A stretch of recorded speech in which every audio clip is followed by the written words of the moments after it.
L'invité du journal, Jean-Marie Massoudi Mpia, premier président de la Cour d'appel de Matete, il parle des raisons de sa tournée dans les tribunaux de sa juridiction, mais aussi des questions d'actualité judiciaire. Je vous propose de le suivre.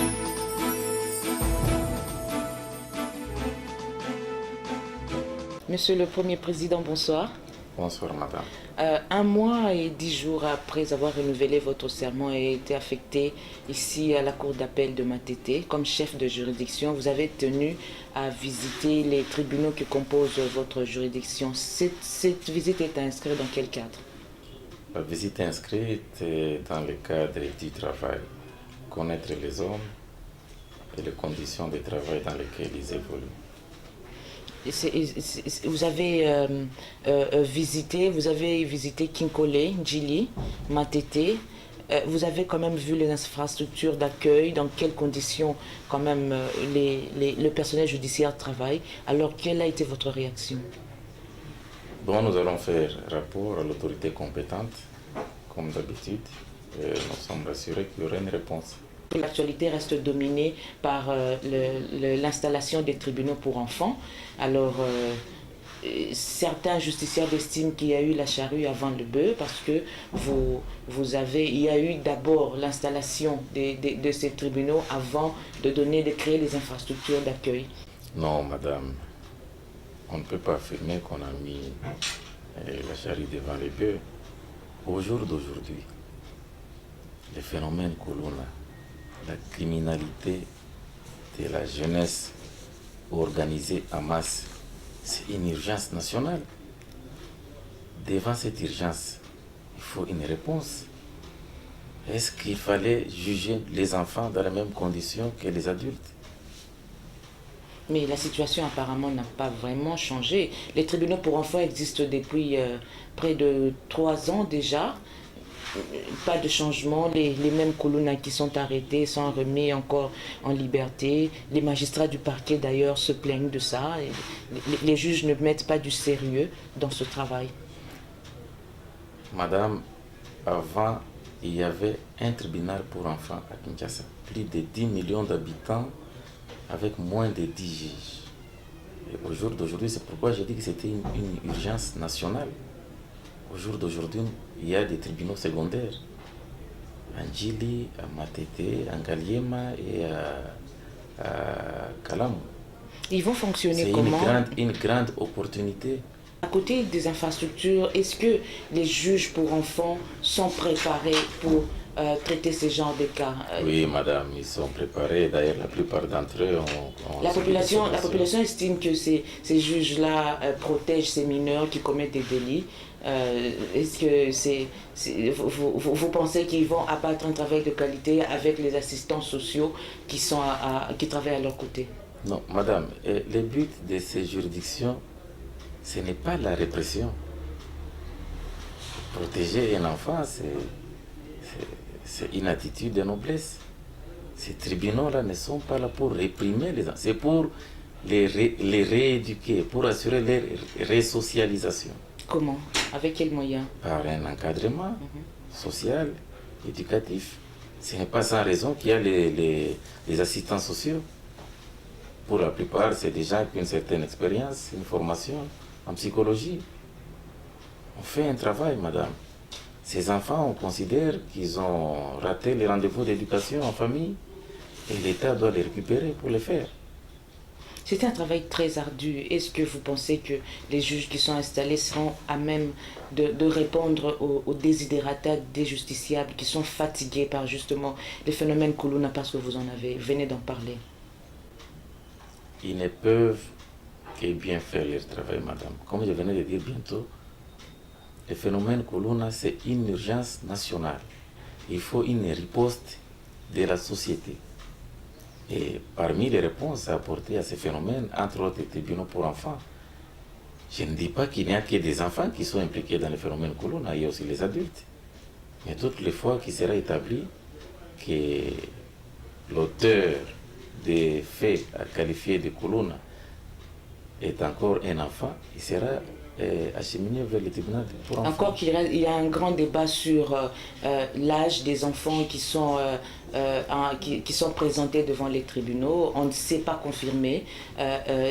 Les enfants qu'on présente, s'ils sont mineurs ou pas, un majeur peut se déclarer mineur pour bénéficier des avantages d'un traitement comme mineur, bien sûr. Oh, madame, je crois que ça c'est une autre question. Pour connaître l'âge de quelqu'un, on demande son âge. Celui qui conteste Est-ce que l'âge. c'est suffisant? Non, je continue. Celui qui conteste l'âge de l'enfant, qui nous amène la preuve que non, ce n'est pas un enfant, c'est un adulte. On ne peut pas imaginer l'âge de quelqu'un juste par apparence, non. La personne va vous donner son âge. Et si vous contestez que non, ce n'est pas un mineur, c'est un adulte, il faut venir avec les éléments nécessaires. Monsieur le Premier Président, la juridiction de Matete a fait le chou gras de la presse en ce qui concerne les dénonciations des abus commis par les magistrats de votre ressort. La ZADO a parlé d'un juge du tribunal de grande instance qui serait cité dans un cas de viol. D'autres organisations ont dénoncé d'autres juges cités dans des cas de corruption. Et vous, aussitôt arrivé, vous avez commencé avec une politique de sanctions. 3 juges interdits déjà. Est-ce que la population voudrait savoir si vous allez continuer sous cette lancée pour décourager justement les magistrats qui se méconduisent, ou c'était juste des cas d'école pour marquer votre passage et puis ça s'arrête là? Non, madame, on ne peut pas dire qu'on a commencé la politique des sanctions ou qu'on va l'arrêter, non. Ça, c'est comme si on agit avec des sentiments, on se réveille du jour au lendemain pour dire « je commence à sanctionner ». Le juge, ça doit être une personne qui n'a pas besoin d'agir avec les sentiments. Mais dans le cadre de mon travail, je le fais et je le ferai tous les jours. Toutes les fois qu'il y aura des fautes, on va sanctionner. Est-ce que, Monsieur le Premier Président, il suffit seulement de sanctionner ou peut-être parler d'abord avec ces magistrats? Vous connaissez déjà les causes, parce que cette question relève toujours le débat sur la corruption dans la magistrature. La population estime que les juges, en général, pas seulement de votre juridiction, sont corrompus, ils sont aussi corruptibles. Alors, est-ce que vous êtes du même avis? Oh, madame, vous savez, c'est pas facile de juger les juges. Mais malheureusement, dans notre pays, tout le monde est expert pour juger les juges. Il y a des cas concrets, hein, des cas de corruption qui sont dénoncés. Vous dites que ce n'est pas facile. Est-ce que vous savez quand même qu'il y a la corruption dans la magistrature? Madame, nous sommes là pour lutter contre toutes sortes d'antivaleurs au sein de la magistrature. Corruption, s'il y en a, nous n'allons pas fermer les yeux, madame. Nous recherchons de tels cas. S'il y en a, nous initions les enquêtes et on va sanctionner. Les juges sont aussi à côté des mauvaises pratiques. Hein. Les juges sont pointés du doigt comme experts des rallonges des procès. Il y a des dossiers qui peuvent commencer et qui peuvent prendre même 25 ans. Et il suffit la raison est de décourager le justiciable qui a peu de moyens. Celui qui a plus de moyens décourage l'autre puis remporte un procès. Et la population estime que c'est toujours la faute des juges. Est-ce que vous êtes du même avis? Oui, là encore, c'est par ignorance. Ce n'est pas les juges qui sollicitent les remises. Ce n'est pas les juges qui diligentent la procédure. La multiplication des remises est l'œuvre des partis. Donc il revient aux partis. Évidemment, nous avions donné aussi les instructions aux juges de compter le nombre de remises. La loi nous donne la possibilité soit de contraindre aux partis de plaider, soit de renvoyer la cause au rôle général. Et nous sommes en train de travailler, madame. Il y a des cas, hein, le journal judiciaire a dénombré quand même dans ses statistiques, près de 10% des jugements rendus dans le ressort de Matete sont rendus par défaut. C'est aussi des situations qui font en sorte que l'image de la justice est ternie en République démocratique du Congo. Non, madame, la procédure par défaut, c'est une procédure comme toute autre. Chacun a le droit d'agir comme il veut devant un exploit de justice et il doit attendre aussi les conséquences. Lorsqu'on vous fait parvenir un exploit, vous allez les lire, l'apprécier, soit répondre ou ne pas répondre. Mais pour ne pas bloquer la machine, la loi a donné au juge la possibilité de tirer les conclusions de votre absence. Donc, le procès par défaut, c'est un procès ordinaire comme tous les autres. Monsieur le Premier Président, que répondez-vous à Mais ce n'est pas parce que le procès est par défaut qu'on n'a pas dit la vérité, non. Les juges, même si vous n'êtes pas là, ils vérifient toujours. Ce n'est pas parce que vous n'avez pas comparé, toutes les déclarations de l'autre partie seront considérées comme une parole d'évangile, non. Est-ce que vous donnez la possibilité aux justiciables pauvres, parce que maintenant la population commence à catégoriser, hein, il y a ceux qui sont riches et ceux qui sont pauvres, les riches ne font que remporter les procès. Est-ce que vous êtes d'avis et que c'est comme ça que ça se passe? Madame, là c'est comme si vous voulez aussi dire que les riches ne meurent jamais. Devant les juges, c'est comme devant les médecins. On ne peut pas savoir si on va mourir ou on va guérir si on est devant les médecins. Et de la même manière, je veux que lorsqu'on est devant les juges, on ne sache pas si on va gagner ou on va perdre. Maintenant, par exemple, dans le journal judiciaire, 80% des dossiers traités ne sont que des dossiers en rapport avec des conflits parcellaires. Les juges sont aussi responsables de la dégradation justement de la situation par rapport à ça. Parce que c'est une situation qui ne peut pas laisser l'autorité indifférente. Les conflits se préparent où? Dans les tiroirs de l'administration foncière. Et pour finir, leur course est sur la table du juge. Et le juge qui doit rendre une décision impartiale, indépendante, ne le fait pas. Non, ça c'est trop dire, madame. Dire qu'il ne le fait pas, non. Les juges décident en âme et conscience, sur base des pièces lui soumises, qu'il apprécie. Et c'est en conformité avec l'esprit des lois. Monsieur le Premier Président, l'indépendance de la magistrature, c'est aussi un débat soulevé au cours du journal d'information judiciaire. Dans nos précédentes éditions, nous avons quand même pu recueillir les avis des uns et des autres par rapport à cela. Tout le monde est unanime sur le fait que il y a trop d'interférences dans les décisions judiciaires par le politique. Est-ce que vous êtes du même avis? Mais, madame, moi ça me surprend. Il y a trop d'interférences politiques sur les décisions des juges. Je ne crois pas. Dans ce pays, prenez n'importe quel juge qui a 10 dossiers entre ses mains. Demandez-lui s'il y a eu d'interférences politiques dans 2 dossiers. Il n'y en a pas. Donc vous estimez que c'est un faux débat? Il faut quelque part qu'on s'assume. Vous voyez n'importe quel chef de juridiction, il y a 1000 dossiers. Il ne vous dira pas que sur ces 1000, il y a eu 100 interventions. Même pas 50, il n'y en a pas. Donc vous estimez que le fait qu'il y ait une mauvaise qualité de la justice en République démocratique du Congo, cette raison n'est pas fondée? Non, madame, il ne faut pas être très affirmative.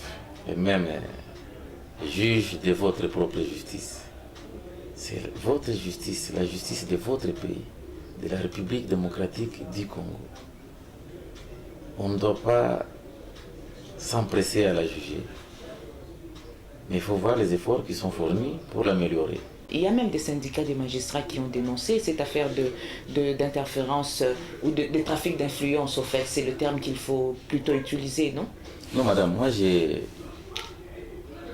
viens de vous dire, demandez à n'importe quel magistrat qui a les dossiers sur sa table. S'il en a 20 et qu'il vous dit que dans ces 20, l'interférence politique a porté sur plus de 5 dossiers, j'ai parié avec vous que vous n'aurez pas cette réponse. Parce que c'est difficile de prouver, justement. Non, pas prouver. Il n'y en a pas. Est-ce que si interférence d'une personne, d'un citoyen de ce pays, ayant les fonctions politiques quelconques, c'est pour autant qu'il y ait interférence politique? Vous êtes là, madame, élevée avec des responsabilités politiques. Du jour au lendemain, vous avez un voisin qui joue la musique jusqu'à minuit. Vous ne pouvez pas vous plaindre. Votre femme ne peut pas se plaindre. Je crois que nous exagérons. Et nous-mêmes, les juristes, et l'opinion aussi, et même la presse. Monsieur le Premier Président, on va terminer notre entretien par cette question.